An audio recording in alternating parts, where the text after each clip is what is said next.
वो दिल्ली जहां कभी राजस्थान के राजाओं की जय जयकार हुआ करती थी, वो दिल्ली जहां पे राजस्थान के शौर्य गाथाओं का बखान हुआ करता था, उसी दिल्ली में संसद में बैठकर एक व्यक्ति ने महाराणा सांगा पे सवाल खड़े कर दिए। उनके लिए ऐसे तुच्छ तुच्छ शब्दों का इस्तेमाल किया गया कि जिसने सारी हदें पार कर दी।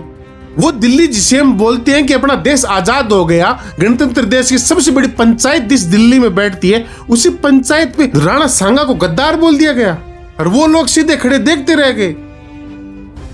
एक व्यक्ति बोल रहा है कि हम बाबर की आलोचना करते हैं और बाबर को बुलाया किसने था? राणा सांगा ने। अरे भाई, थोड़ा इतिहास पढ़ लिया करो। ये राजनीति अलग है, पढ़ाई अलग चीज है।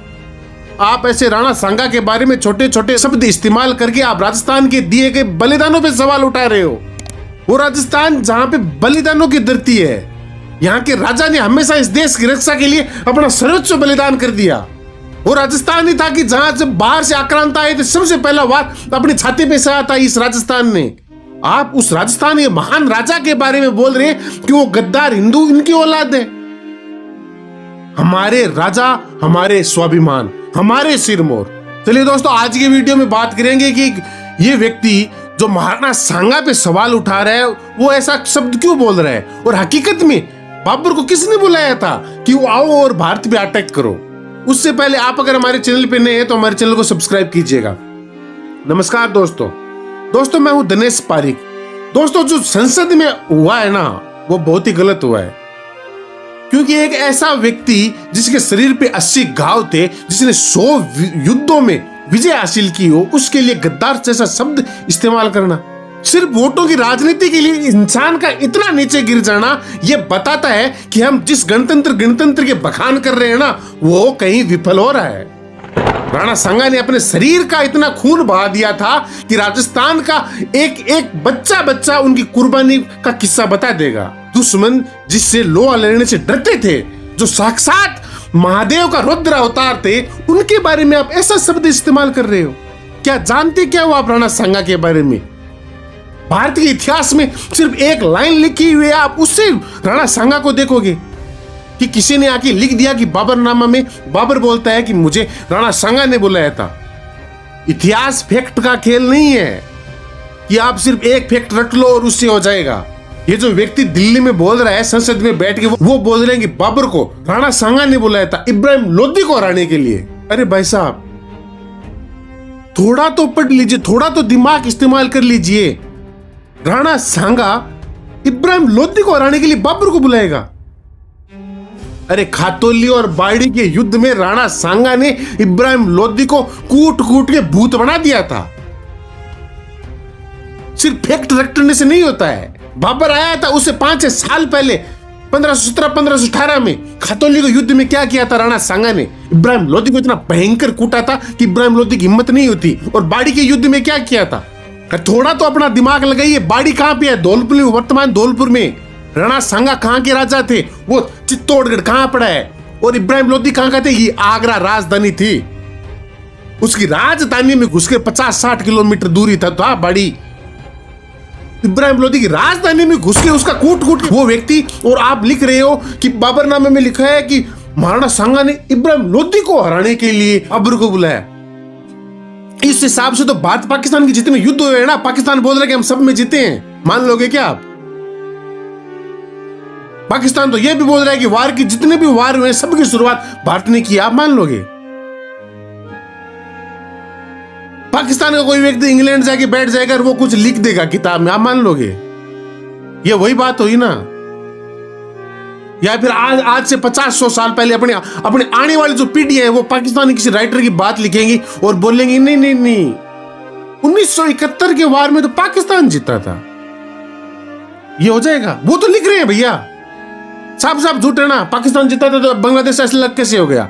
लेकिन वो लिख रहे हैं, उनको लिखना है। सीधी बात है। कुछ लोगों का काम होता है झूठ लिखना, और कुछ का काम होता है संसद में खड़े होकर झूठ बोलना, क्योंकि उनको वोट पानी है। और सबसे बड़ा दर्द की बात क्या है पता है क्या? ये राजस्थान के लोग है ना, राजस्थान के लोग, वो भी उनको सपोर्ट कर रहे हैं। अरे भाई, इतिहास पढ़ लो। बाबर को बुलाया था दौलत खान लोदी ने। दौलत खान लोदी कौन था? पंजाब का गवर्नर था। पंजाब है ना, पंजाब जो वर्तमान पाकिस्तान है, उसमें इस अटैक से पहले बाबर ने 4 अटैक कर दिए थे। उसके लिए किसने बुलाया था?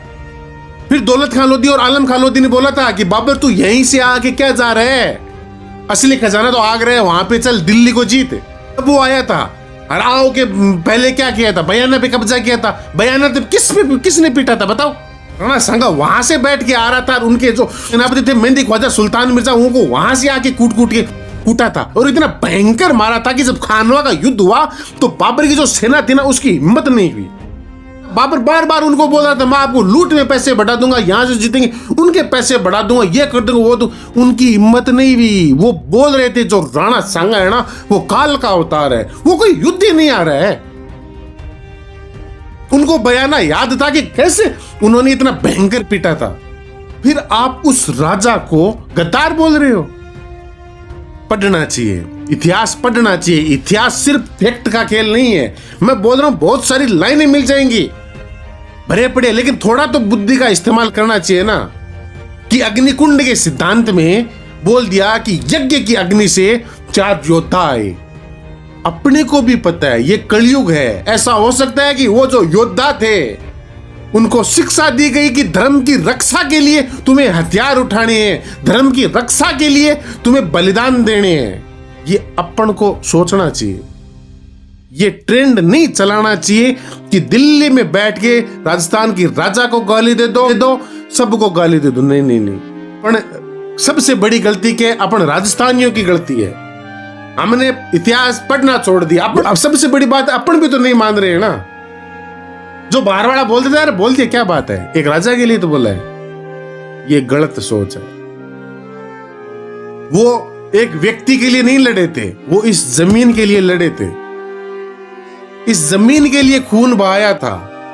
उनके बलिदानों पे ऐसे सवाल उठाना बहुत गलत बात है।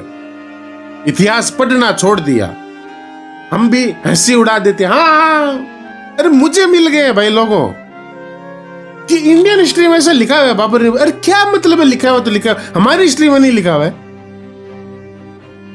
फिर इंडियन हिस्ट्री में लिखा हो तो आप मुझे बता देना। उस व्यक्ति को हराने के लिए बुलाएगा जिस व्यक्ति को कितनी बार राणा सांगा पीट के युद्ध में हरा चुके, उस व्यक्ति को हराने के लिए बुलाएगा। इसका जवाब किसी के पास नहीं है। तब वो बोलते नहीं नहीं नहीं, ऐसे ही है, शर्म कर लो। इतिहास से आए चाहिए है, शर्म आनी चाहिए। हम किस पे सवाल उठा रहे हैं?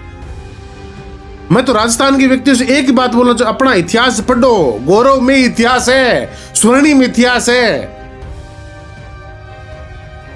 यहां के राजा ने अनेकों बलिदान दिए, फिर जब ये भारत देश बनाने की बारी आई तब अपना सब कुछ दान दे दिया।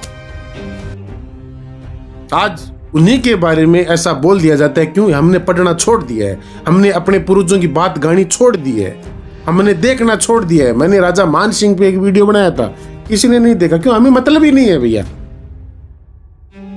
हमें कोई मतलब नहीं है। हमें तो या तो कोई पॉलिटिक्स की बात आ जाए उस पे देख लेना है, या फिर कॉमेडी देख लेनी है, यही बात है।